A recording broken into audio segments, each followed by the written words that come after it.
I would like to welcome you to this Insight session. It's about exporting gum Arabic and gum guar. Thank you for all that are joining, and we're looking forward to having you on board. And today we'll hear more from Iveta and Mohammed about gum, like what is the gum sector doing?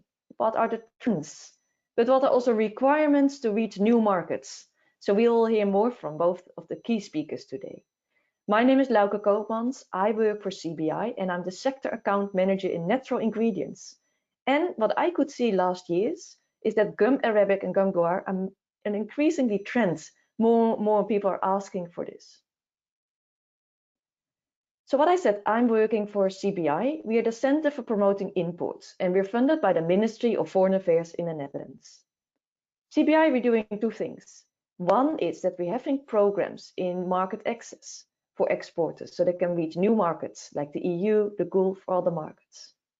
And we are supporting sectors. We're working in 16 sectors and we support sector transition. So that means that there is more sustainable production, more sustainable products. And we do this in different sectors like garments, agriculture, fresh fruit and vegetables, and a lot more. The second thing that CBI is doing is market intel. And on our website on www.cbi.eu, you can find a lot of studies. And have a look as well. There are different studies on gum in different segments. So have a look and scroll through the website. This video will also be recorded so you can also share it among the people that you know. So today we have two experts speaking. So we have Iveta Kovakova. So Iveta, could you please introduce yourself? Hi everyone, my name is Iveta. I am the research manager at CBI Intelligence, and I will be giving insights on the market potential for gums on the European market. Wonderful, great to have you here. And then may I ask Mohammed, could you introduce yourself? Yes, hello everyone. My name is Mohammed Saleh, and I will be representing the insight of the gum Arabic, and I'm from the company Gum Sudan. Wonderful, we're looking forward to it. Then for everyone that is joining today in the chat box, you can find in the panel, can you also write down like what is your name and what is your role? Are you an exporter? Are you a research institute? Are you an importer? We're also keen to get to know you. And as you can see, there are two functions, chat and questions. Regarding questions, there will be a lot of room to ask questions. So please also use the questions pane to raise your questions. So in the part of Iveta, I can take one or two questions, the same for Mohammed. But then also after the two parts, there's a room for a lot of Q&A. So you can already post your questions and I will see if we can answer most of them.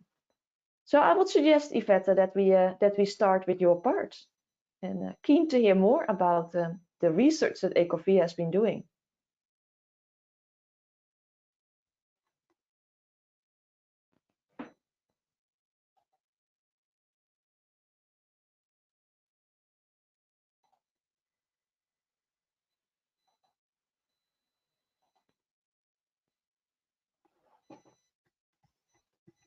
So, hello.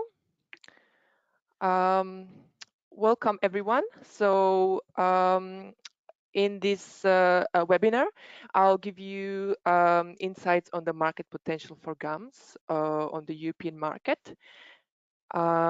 So on the agenda today, I'll give an introduction into the topic, into gums, and I will also talk about market potential for gums and what the demand is on the European market. I will also talk about market entry guidelines. So what is it that you need to do to increase your chances as an exporter of gums? And I will finish with future projections and outlook and your potential opportunities. So at the beginning, I would like to introduce the company I work for, CBI Intelligence. We are a market research and consulting company, and we specialize in sustainable products industries. And this is the outline of our business services. And we also hold our sustainability summits. For example, our Sustainable Food Summit in the major regions all around the world. And you can find more information on our website. So let's start with the introduction. So why do formulators include gums in their products? So gums have many beneficial attributes. So these include the fact that they are biodegradable, they are non-toxic, they are economical and easily available in the environment, and last but not least, they have a wide range of applications. To illustrate this, this is the market segmentations for gums. Of course, it varies depending on specific gums, but most gums are used in the food sector, in products such as beverages, confectionery, processed food products, meat products, bakery products, plant-based products, etc. Gums are also used in sectors such as cosmetics, health products, and pharmaceutical sector, and also other industrial sectors. For example, gum arabic is used in paper making industry, as well as photographic industry and printing industry, and guar gum is used in fracking. So what is actually the demand for gums on the European market? So in general, the demand is positive. So mainly because there is an increase, a number of applications that gums are used in. This slide illustrates the imports of thickeners of guar seeds into Europe. So we see that in the last 3 years, the volume and value of imports have been increasing. There have been fluctuations in the past, mainly because of supply, unsustainable supply, and price fluctuations. So what are the trends that have been shaping the market of gums in Europe? So these include raising popularity of free-from products, mainly gluten-free and vegan, and as well as demand for clean label products, as well as ethical and sustainable sourcing and production of gums. Innovation also and R&D has also been driving the demand for gums in Europe. And in the last year, COVID-19 has also affected the supply chain of gums. So more about this later. So to illustrate this, so the reason why, one of the main reasons why European consumers buy organic products is to avoid chemical residues in food products. So they are looking for a more natural and cleaner products that they consume. This slide illustrates the European organic food and drink market. So we see that the market has been growing annually. And especially the year 2020 has been very positive for the organic food and drink market. Another major trend is the vegan and plant-based sector. This is a very popular trend on the European food and drink market, mainly because the vegan and vegetarian diet has been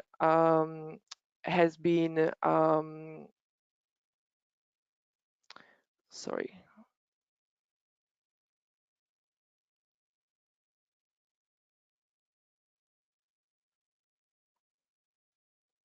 Mainly because the vegan and vegetarian diet has low environmental impact. And this slide illustrates the share of vegans and vegetarians in Europe. So COVID-19 has affected the supply chains of natural ingredients. So we know that many supply chains have been disrupted. For example, Guar gum is mainly sourced from India, and because of the lockdown measures that the supply chains have been disrupted, there have also been natural ingredients shortages and also supply networks deglobalization. So European buyers had to reassess their supply chains and had to source more locally where possible. Of course, with gums, it's not always possible. So this is the value chain of gums. This differs depending on specific gums. Basically, for example, for guar gum, most of the processing is done in the country of origin, whereas for gum arabic, most of the processing is done in Europe. And also the position of blenders is also quite significant. Blenders, they tend to customize gums and blends specific to the needs of end users. So I have a poll question for you. As an exporter of gums, what challenges do you face when doing business with European buyers? So Yvette? Yes. Yeah, so I raised a poll indeed for everyone to fill in. Very keen to hear your answers. So Okay. what challenges do you face when doing business with European buyers? Is this the EU regulations, the minimum volumes, and delivery terms? Is it finding the right buyers or something else? Something else you can also mention in the chat box. But let's give everyone a couple of, let's say, minutes to fill in. And thanks for everyone that just joined the webinar. Thank you for being with us in this important day.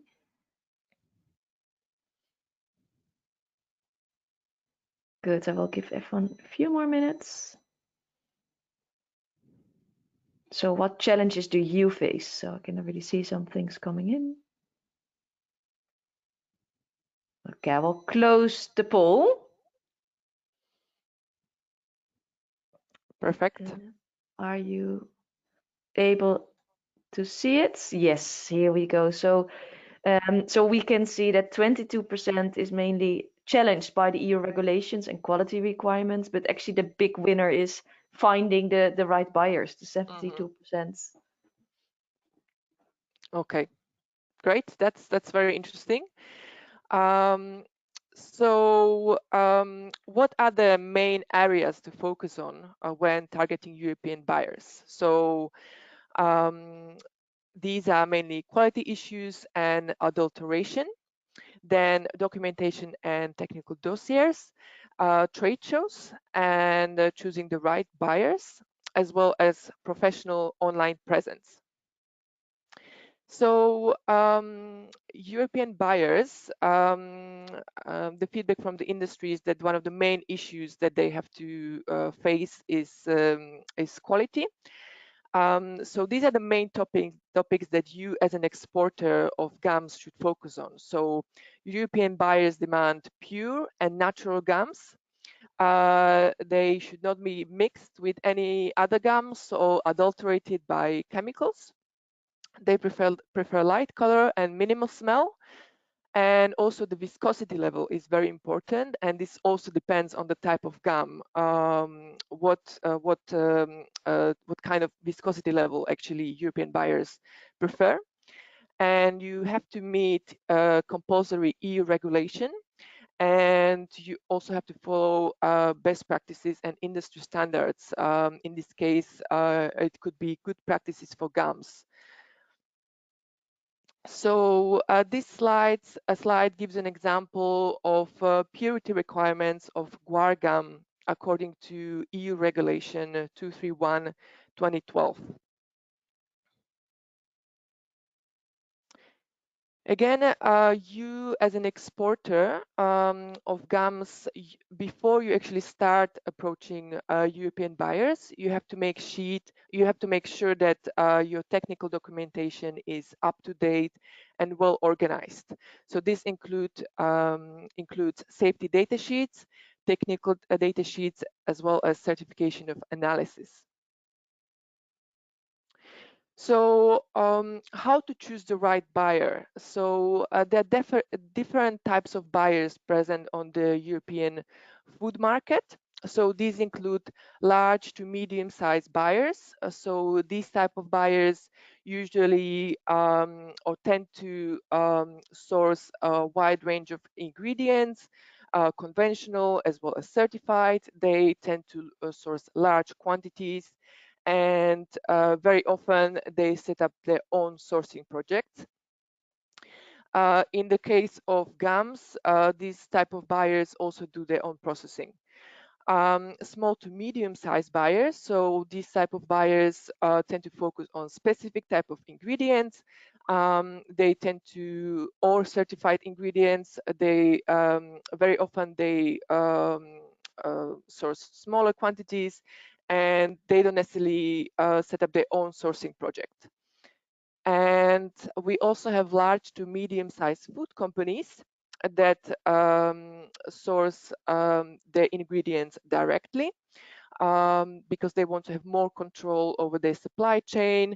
So they don't use importers, and very often they have their own sourcing projects as well, and they source large quantities. Yvette, yes, we cannot see you anymore. Are you able to turn on your camera again? sure.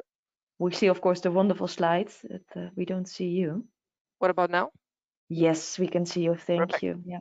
And maybe in the Okay. meantime, for everyone, if you have questions, burning questions, please write them in the question pane. We cannot hear or see you, so you cannot raise your hand, but please write them so I can ask the questions directly. Thank you. Thank you. And we also have small to medium-sized natural and organic food companies that could be that act as buyers on the European market, but this is not very common in case of gums. So this is an example of a successful supplier of gums with a professional online presence. So when you go on their website, they have a professional website. They with professional photographs. They list the portfolio of their products very clearly. And very importantly, they also list their certifications and quality management schemes on their website. Trade shows. So when looking for new buyers, it's very important that you attend trade shows. This is a great place to network. This is the list of some of the most important European trade shows for food and food ingredients.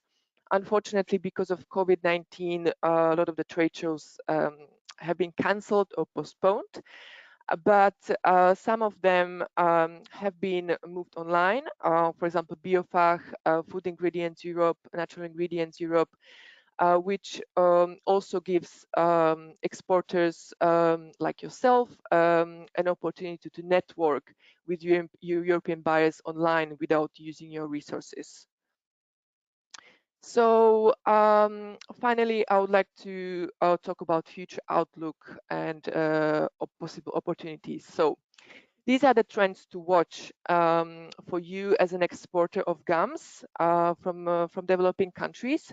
So the trends include ethical sourcing, clean label products, plant-based products, gluten-free products, low calorie products, as well as growing trend in innovations and R&D. So European buyers are becoming more aware, which makes them look for ingredients that are ethically and sustainably sourced. So this trend is expected to continue in the future, especially when it comes to gums. And some of the major players also train the growers how to harvest gums more sustainably. So clean label products. So we saw earlier that European buyers, European consumers want more healthier and cleaner products. And this is very important when it comes to gums, because in certain formulations, gums can actually make products clean, which means that this is because they are natural, non-GMO, and they can be included in organic certifications. So plant-based products, this is very important trend for gums, potentially in the future as well. Gums in certain formulations can be used as an alternative to gelatin, which is a really good, unique selling point for gums. And some of the major players invest a lot into R&D to find new applications for gums in plant-based products, such as meat alternatives. Gluten-free products is very good. It's a very potential sector for gums, according to industry sources. Adding 1 to 3% of gum arabic into gluten-free bread can improve its shelf life and texture. And gluten-free, according to some studies, is expected to be top 50 trends on the European food market throughout 2035. So low-calorie products are suitable to be used. Gums are suitable to be used in low-calorie products, mainly because of their low-calorie profile, as well as high fiber content. Innovations. So European consumers are increasingly demanding high-quality products, which makes processors and formulators look for high-quality ingredients, and makes them also to invest into R&D. And one of the major players on the gum market, Nexira, launched a prebiotic ingredient in there, which is based on acacia gum, and it's marketed on its naturalness, on its clean label profile, as well as low environmental impact. And we expect to see more of this in the future. So to summarize, these are the market opportunities for you as an exporter of gums from developing countries. So Europe has a prospective market for gums. Then you should follow the ingredient trends. So the trends that I just mentioned, you should tap into that, including into your marketing materials, and also finding distributor partners, approaching buyers when you're ready, when you're export ready, with up-to-date documentation. Also, COVID impacts, as well as post-Brexit, UK market could provide an opportunity for you as an exporter of gum. So thank you very much for your attention. I'm open to answer questions if you have any. Yeah, thank you, Iveta. Thank you so much. And maybe a question coming in from Alayed Ali. He's asking, you share a lot about the different end markets, but can they also, like, how can they reach the end users, the end consumers, like directly? Do you have like a suggestion for this? Well, I think when it comes to reaching consumers, I think what's really important, as I said, is to have professional online presence, and also very important tool in the last few years have become social media. So a lot of brands, a lot of suppliers, in order to reach consumers or educate them about certain products or ingredients, they use social media to do that. Yeah, thank you. But we also learn, of course, that doing, let's say, direct trade or sales to consumers is extremely difficult. So I think it's Yes, a good schedule that you provided that actually through traders, you can reach maybe retailers and then the consumers. Great. exactly, Ardi. No, excellent. And for everyone, please state your question. So maybe we continue to the next speaker, and then we come back to you, Yvette, to hear more, because even I have more questions to you regarding sustainability, regarding the importance of quality. But let's first hear from Mohammed. Thank Mohammed, you. may I ask you to present your slides? And then great. And if you can turn on your camera so we can all see you, it would be wonderful. Yes. Wonderful. So yeah, if you can put it on the full slide mode, then yeah, we're keen to hear from you, from a real importer, what you have been doing on with the gum arabic and gum acacia. Yeah, thank you a lot. And I would like to welcome everyone for the presentation. I will be talking about gum arabic, or also it's called gum acacia, and also it has E code, that international E414. Of course, there are like different names for it. They call it Senegal, or they call it Kordofan, or but these are at least the main things. And as I said before, I'm coming from the company Gum Sudan, and I'm Muhammad Saleh. I will be presenting here, and I'm the co-founder of Gum Sudan. Okay, I will talk about Gum Sudan as a company. The company started as Kamaldeen in Sudan around the mid of the 80s. And in 2000, established in Sweden. And in Sweden, Kamaldeen, to be a limited company, then they have to add AB. So then it's Kamaldeen AB. And then Gum Sudan became as a daughter of Kamaldeen.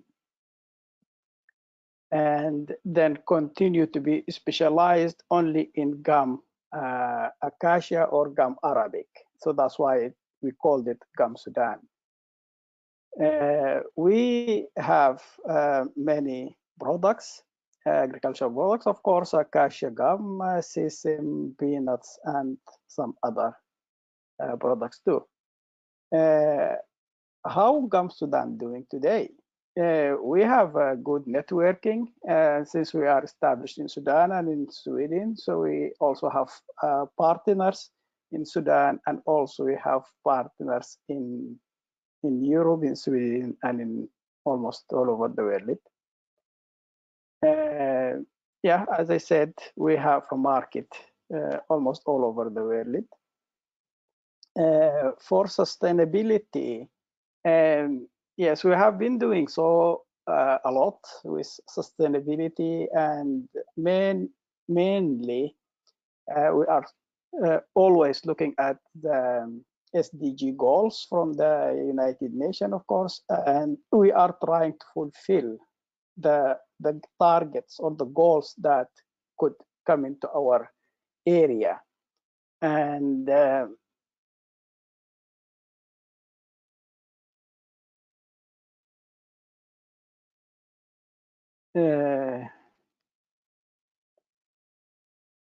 I think you hear me, right? Absolutely. Yeah, please go ahead. Yeah, we're keen to hear from you. Yes. And also with this sustainability, we are just recently started an organization also to solve some of the problems and to help as well. Collaboration, we have a good collaboration with like research centers, universities, and so on. And recently we have received like 4 interns from France to do the internship with us.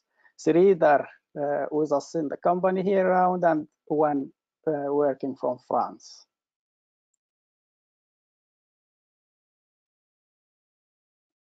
Yeah, I will just give a little bit of a background about the gum arabic or acacia or gum acacia. I'm sure many of you know it, and you even maybe know it better than me, but at least I will just shed a light about what it is and what so. On the right hand, you could see that's the acacia tree. The acacia has several varieties. And on the bottom picture, you see the product, the gum, when it is dry and it takes this shape. And as I said before, it has different names: Senegal, Talha, Kordofan, and so. And as Iveta covered, like the uses of the gum arabic, so or the gum acacia, I do not need to talk about that. And also in the market, it has many forms. Either they sell it as lumps, as pieces, or powder, and also powder. It could be like spray dry powder, mechanical powder, or raw powder, or of course, the main country producing gum arabic, it is Sudan. And as you could see in the map here, where Sudan is located, it's almost the heart of Africa. And it is, I put this as Sudan has now north and south, but in general, Sudan, it is the main producers of the gum arabic. For some years ago, it used to produce 80% of the world market, but for some reason, now the production has been decreased, and I will come later to tell why the production has been decreased in Sudan.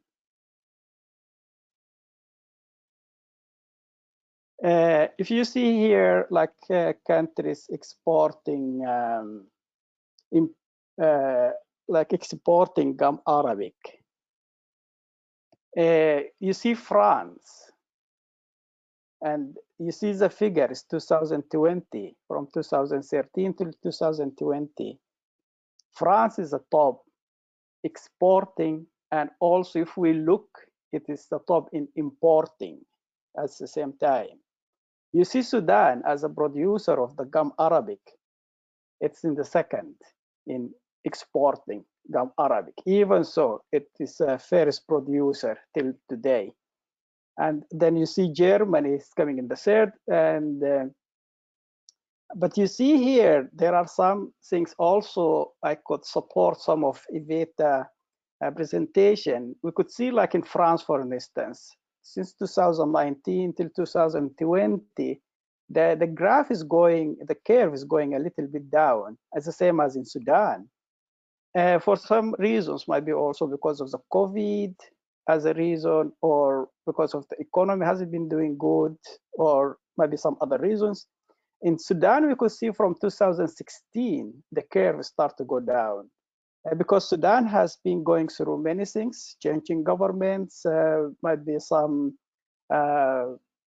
conflicts or some other reasons, and also the COVID at the same time. Germany is doing good, it's increasing, exporting.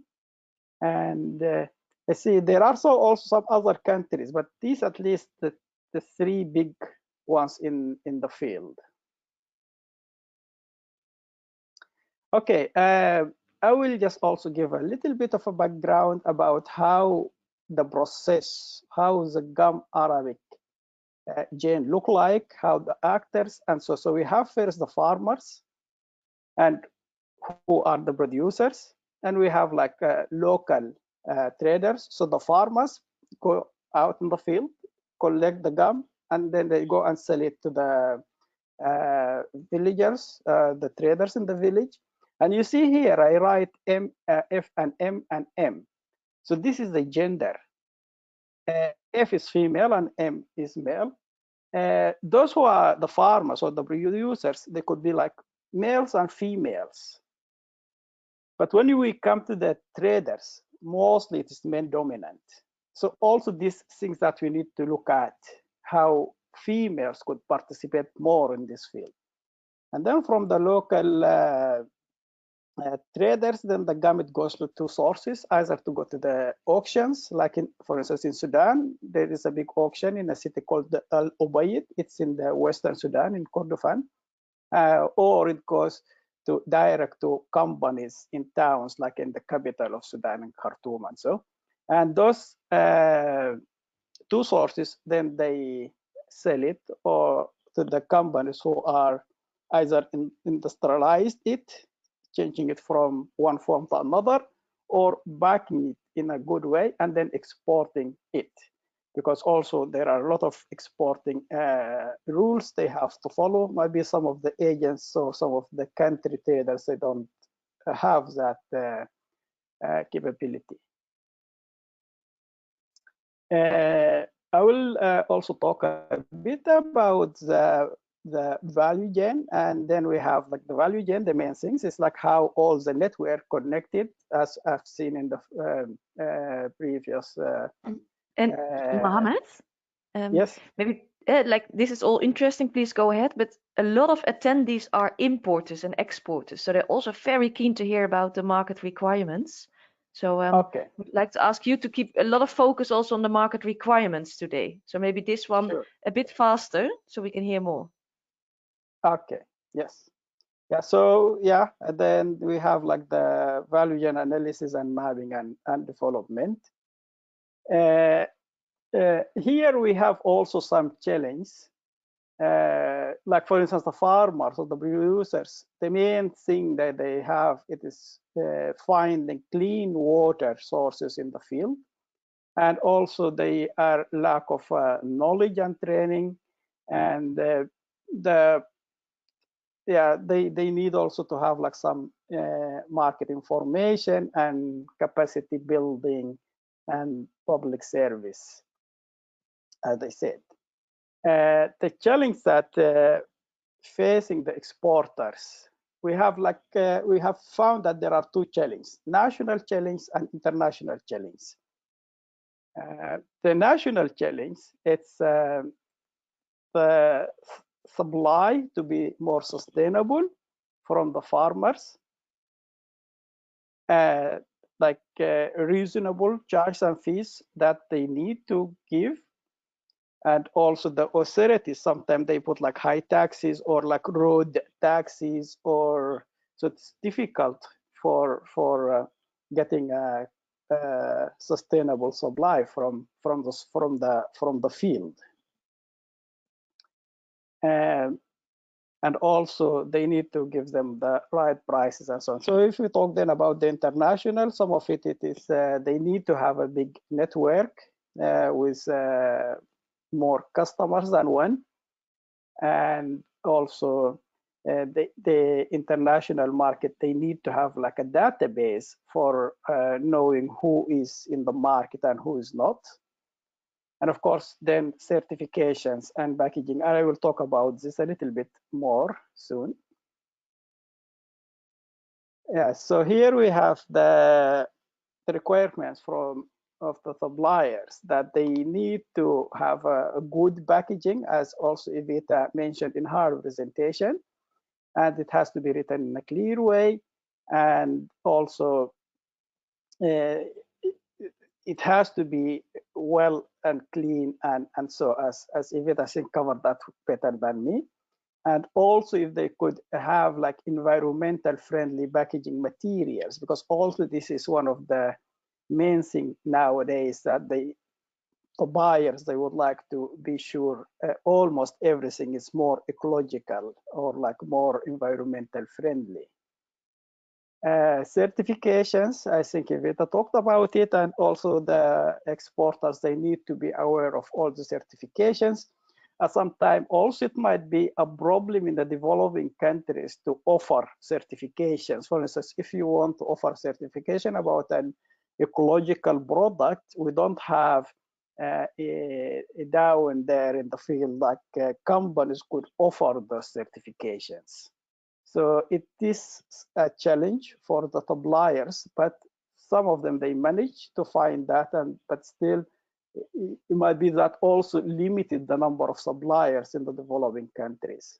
And Mohammed, there are questions coming in. Yes. But how did you deal with this? Like, if you want to sell your gum that you're procuring, how do you ensure that you have the right certification? It is that's a good question. It's for people from the developing countries. It's a little bit difficult to offer these certifications. Then there are some big companies, they have access to these certifications. So then some of them, they sell to these companies, and these companies, they go through the products, and then they could offer the certification according to their lab analysis and according to their experience. So you say it's good that if you're a small company, let's say in Sudan or Ethiopia, that you connect with a bigger company and learn from them what they are doing to improve the certification. Of course, if they don't have the capability of doing it themselves, then they need a collaboration with another company has the possibility to do that, either national or international. Great. And then a question coming in regarding quality. Like I can imagine that you also are checking quality. Like what are you doing, or what are buyers doing? How do they check the quality? It's always when you receive a package, then it should show like the lab analysis, what it is in the product, and also what it contains and everything. So everyone will read what is contained in this package, and then there they will be sure what is in it, if it is something that's harming for them or if it is something good for them. But in general, gum Arabic or acacia gum, it is ecological so far. But of course, till now, there are many, they don't have certificates to prove that, because the tree itself, the acacia tree, it grows up in many parts in Africa widely. It's not like farms, it's not like man planted. So it's just, it grows up, and then those farmers, they go and pick from it direct, and then either they sell it, as I said, pieces or powder. Of course, also I will just finish this sentence here, and also one of the supporting your question, it is to how to satisfy the customers and how the suppliers. There are like many applications or many like softwares that could be used by the supplier, like the quality management and so on, the supplier quality management, that they could see where their products going and how it is accepted in the market. Yes, I will go a little bit quick in like what are the challenges of today with the gum Arabic, because as I said, Sudan has been the biggest, but still we see that the production is going down for some years. That could be also one of the reasons, climate change or conflicts in some African countries, or like people, then they cut down the trees for firewoods. Some people, they migrate and leave working in the field. I have done a field work a few years ago where I met with some of those who left working with that field, and it was a good results that they were talking about mostly. Yeah, the income is not enough for them. Then they moved and they left that field. So some of them, they have moved. For instance, in Sudan, they moved to work in like digging golds in a traditional mining way. The young people, some of them, they lost interest to follow their parents or grandparents and do that, because it's a little bit tough actually in the field where you do work with the gum. So we have some solutions for that, as it's written here, like we need to find some introduction for mechanizing the process of collecting and also telling the trees, and also some more knowledge and about the national and international market, and also to connect farmers with companies and exporters, and knowledge about certifications, and that we have talked a lot about it. increase farmers' education as well, because in many cases, the farmers, they have like less education. So they need to have a little bit of education and knowledge. Building a network with research centers in the countries or internationally. It might be difficult for farmers to do that, but might be they could have a chance to build it with research centers in their area or in their country. Yes, I have some reference here, and you could find it also like CBI or FAO or UNCTAD or trade.com. That's where I got some of the statistics. And thank you. And here we have, you have our contacts and where you could find us. Thank you. Wonderful. No, thank you so much, Mohammed, for sharing the insights about how the sector is organized. And now there is room for everyone to ask questions. You can use the question pane. Some questions are coming in, Mohammed, like what is your opinion if small importers or let's say exporters want to reach new markets? Like how can they start in reaching actually those big traders in France, in Germany? Where do they start? Well, I think nowadays internet is all over, so the easy place then they could hit in the internet, and as Iveta said, that either like social networks or whatever, and then they could look, and I'm sure they will have like a lot of companies, and then of course they could read about the company itself, and then they could start contact, because most of the big companies here in the market, they have information over the internet, so they could start from there too. And also they might check in their countries at the Ministry of, say, Trade, or I don't know what it could be called. Might be they have also some links with some companies out of the country. Thank you. Then, and please hold the line, Mohammed. A question for Iveta. You mentioned that quality is very important, but how can companies like exporters from Ethiopia or Senegal, how can they prove in the best way they have very good quality?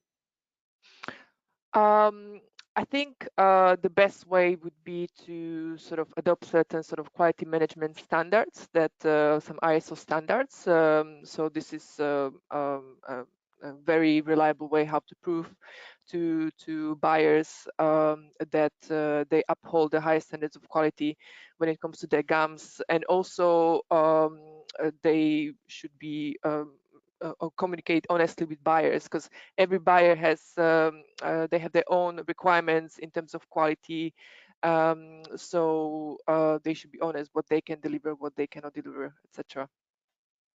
Great, yeah. So it's also good to refer indeed to ISO standard, to HACCP standards. Thank you.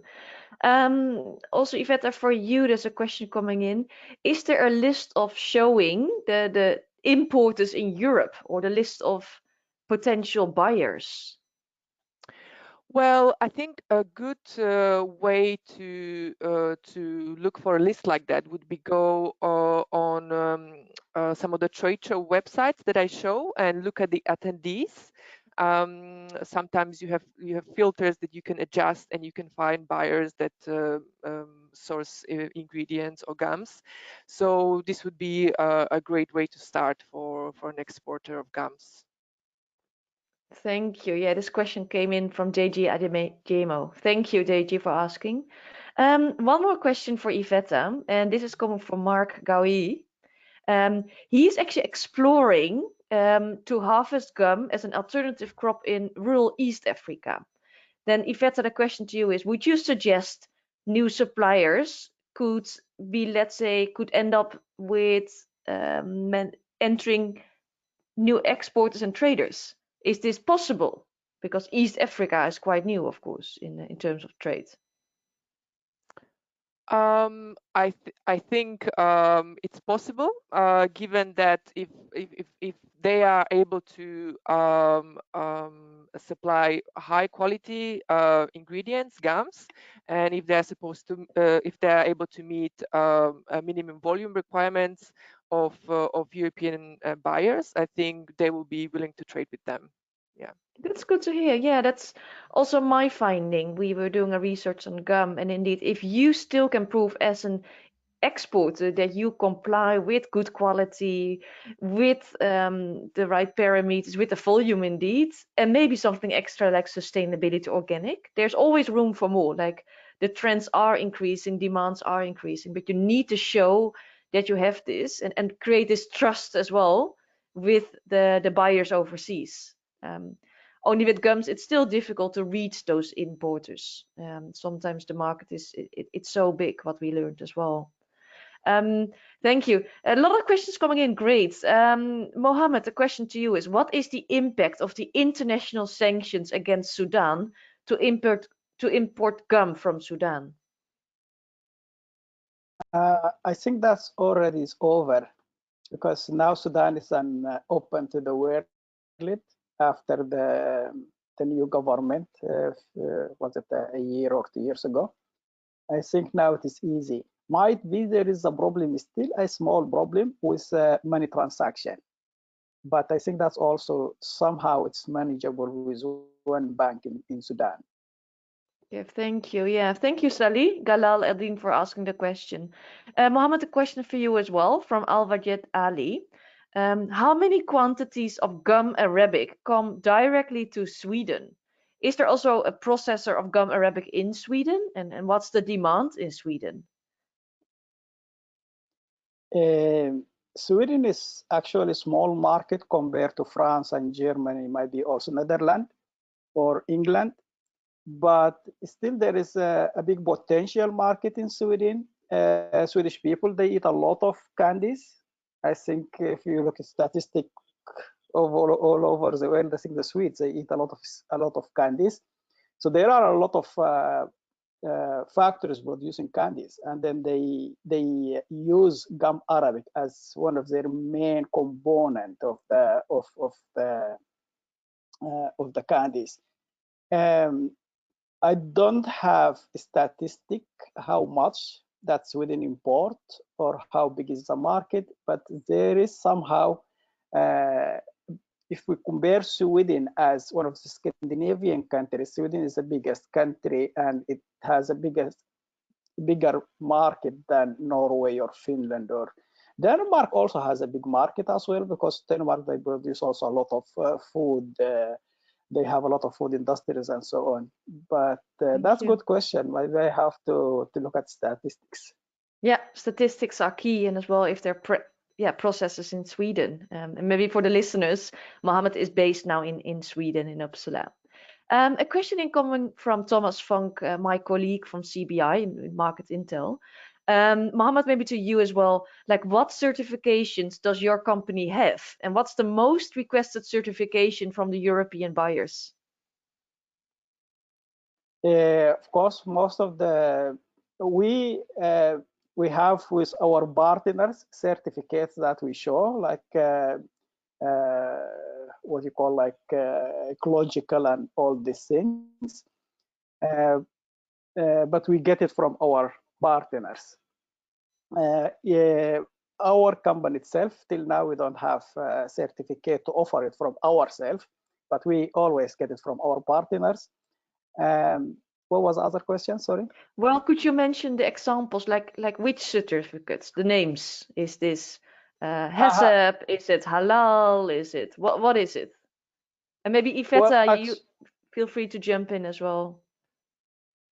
Yeah, actually, we used to receive a lot of questions about Halal, and also, and I laugh for that, because how gum could be not Halal? It's a natural product.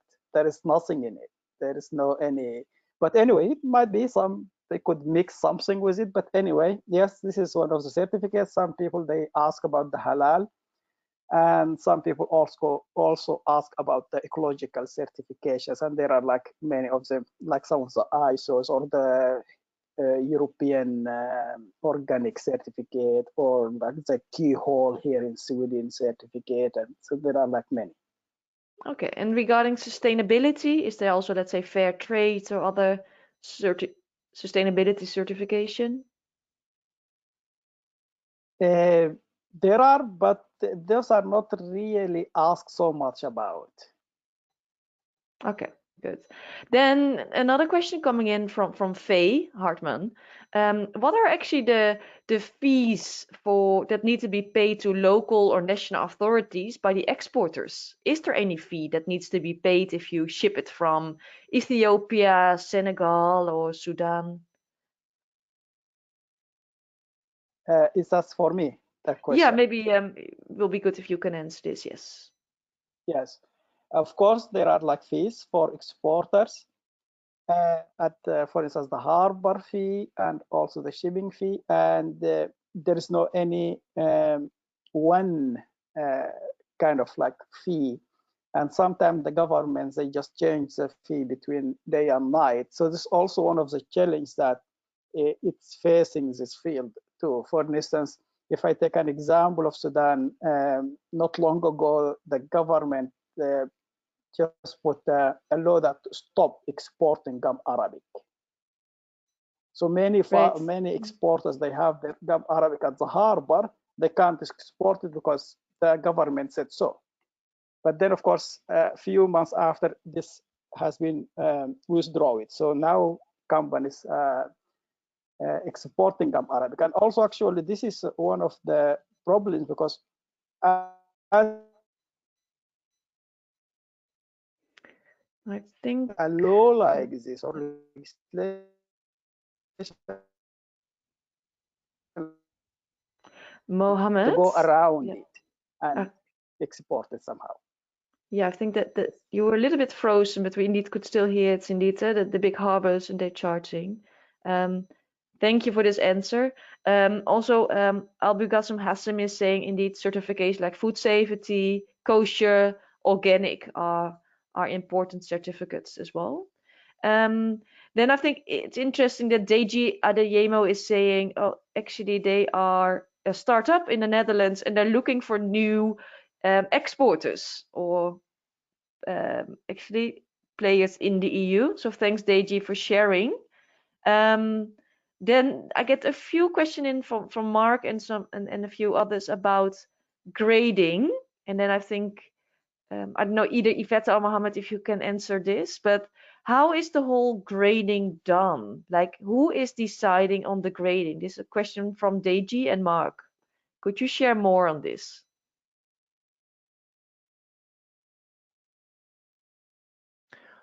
I think this depends on the actual quality of the gums, like what I mentioned, the viscosity level and also the level of processing. I know that, for example, when it comes to gum arabic, there are certain levels of processing. So yeah, but maybe Mohammed wants to add a bit more to that. Yes, with gum arabic, there are like grade 1, grade 2, and so on. And also depends on how clean is the gum, and also how it has been baked, and so on. And also in gum arabic, there are two types, hashab and talha. So the hashab is a more lighter, less smell, less taste than the hashab. So also the gradings, it depends on like what type of gum and how clean it is and so. Yeah, great. And is there also a price difference, like a price mechanism for grade 1 you get this price and grade 2 you get this price? Is that available in Sudan, Ethiopia, or another country? Or by the importers Yeah, I think as there well? are like, yeah, I think there are differences in prices and so on. And Yvette, do you know whether Nexira and others, whether they have the different price ranges for different grades, or they only accept one type of grades? I think I think the most of the European market is actually the hashab gum. I think that's most of it. What it's actually sourced by some of these major players, and I know that, for example, that the Tala gum it's used in like more in like Asian countries as well. So when it comes to gums that actually go to, or gum arabic that actually goes to the food processing, it's usually the hashab gum is used. So yeah. Yeah, No, great. Yeah. We still get some questions in from people. It's also related to Sudan, maybe with the government and the tensions. Maybe we can they can maybe answer it separately. For everyone that just joined, because we're nearly around the hour, but everything will be recorded. The PowerPoints will be sent to you as well. So thanks already for everyone joining. Maybe we can go over a little bit. But the main question that still remains here in the questions, it has to do a lot with, let's say, gum from Sudan is going to other countries in Africa. And then maybe to Mohammed, do you know that most Arabic gum is imported from Chad to Sudan and then exported? Actually, it's the other way around. It is going from Sudan to Chad and then exported. Okay. Yeah, as I said, might be also some of the legislations and rules in Sudan, and also the political situation in Sudan for some time hasn't been like really stable. So maybe that's one of the reasons for the gum to go from Sudan to Chad and be exported. Yeah, thank you. And this question came in from Solange Dumai, who also have their own company. Then I have some people from India. They show their interest. People that show about interest about the certification, which we already discussed about. So I think, yeah, I would like to thank you so much, Yvette and Mohammed, for sharing the market insight. Yvette, I think well structured, and then I think it shows good insight. And Mohammed, thank you so much, because by showing how the value chain is organized in Sudan, you better understand like what are the challenges to bring this good quality to the market, because there's need of so much more organization in countries like Sudan and Ethiopia, that we need to work together to increase the quality. We need to work with research institutes, with the government, with the exporters. But I also hope that the importers, the bigger ones, also invest more in the supply chain. And we know already that they do this in sustainability programs, but I think that can be done a lot more to boost the quality of the gum sector. So I think that's important to stress here, and that we can maybe work on together. So by this, I would love to thank you. And for everyone, please fill in also the questions, how you rated this webinar. And again, we will share this recording with you, the PowerPoint, and also the contacts from Yvette and Mohammed. So I wish you all a wonderful day. Today is actually a public holiday, Eid al-Fitr, the end of the Ramadan. So I think people can watch this recording after, can watch the recording. So I wish you a great day, and thanks all. Thank you.